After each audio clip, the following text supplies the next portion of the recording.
Então, Olá, estamos aqui novamente, continuando.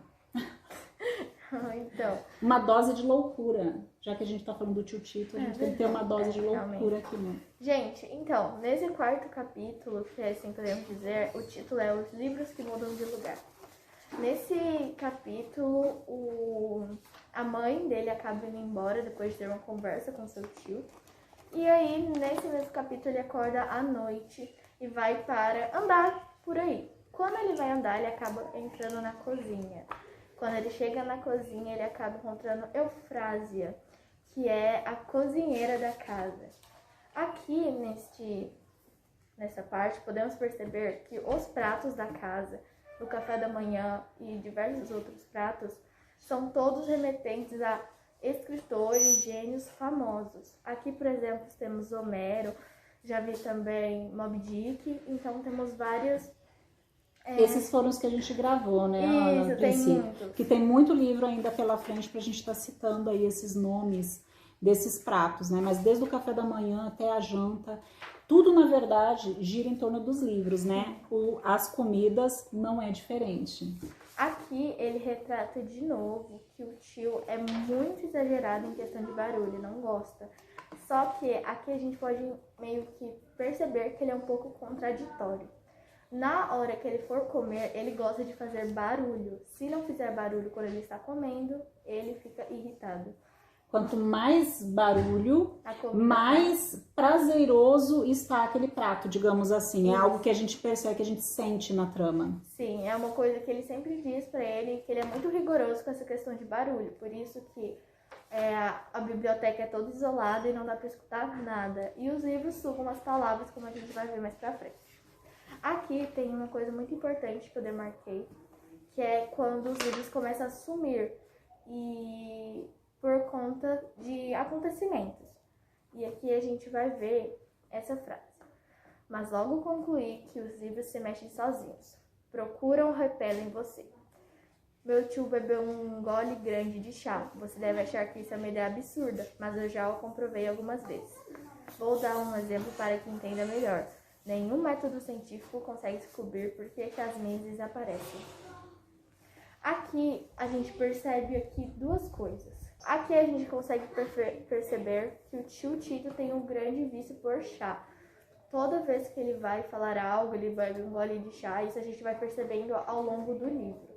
Aqui a gente também percebe sobre as coisas que os livros se mexem sozinhos, porque acontecem... É a primeira conversa, né? É o primeiro contato do Juan com a história de que os livros têm vida própria, digamos assim, com né? as personalidades do livro, se assim podemos dizer.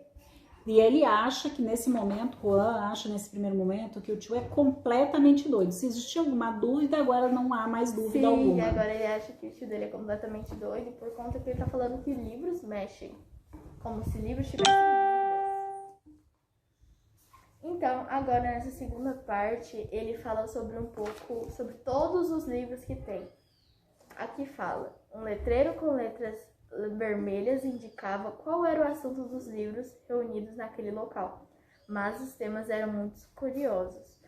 Tinha, por exemplo, o tigre de Bengala, mapas do mundo antigo, os dentes das avós, as facadas, facas e lanças, átomos bobos.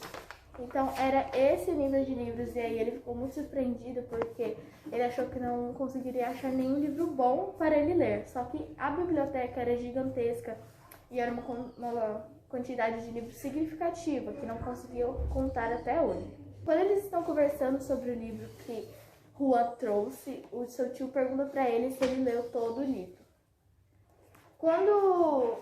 Não, minto. Deixa eu começar de novo. Quando eles estão conversando sobre os livros, o Juan pergunta ao seu tio se o seu tio já leu todos os livros. Quando eles estão conversando sobre isso, o tio fala que não, e dá essa resposta aqui. Claro que não. Uma biblioteca não é para ser lida por completo, mas sim para ser consultada. Os livros estão aqui para um acaso de serem necessários. Li minha vida toda, mas há muitos assuntos sobre os quais não sei nada. O importante não é ter tudo na cabeça, e sim saber onde encontramos uma informação. A diferença entre o arrogante e um sábio é que o arrogante só aprecia o que já sabe, enquanto o sábio busca o que ainda não conhece. Bem profunda essa frase. Sim, essa frase é muito significativa durante todo o texto. Eu já vi muitas passagens falando sobre conhecimento e sabedoria, mas essa, digamos assim, é que é uma nova forma de falar sobre o assunto que realmente nos toca, né? Então, o sábio é aquele eterno em busca do conhecimento, em busca do novo. Depois, ele começa a falar sobre os livros perdidos, livros que ele nunca achou porque os livros se mexem. Quando eles começam a falar sobre isso, eles têm esse diálogo. Há vários séculos, inventou-se uma ciência para relacionar todos os livros. Uma ciência para encontrar livros perdidos? De certo modo, meu caro detetive, mas não exatamente. Como assim? Perguntou Rian.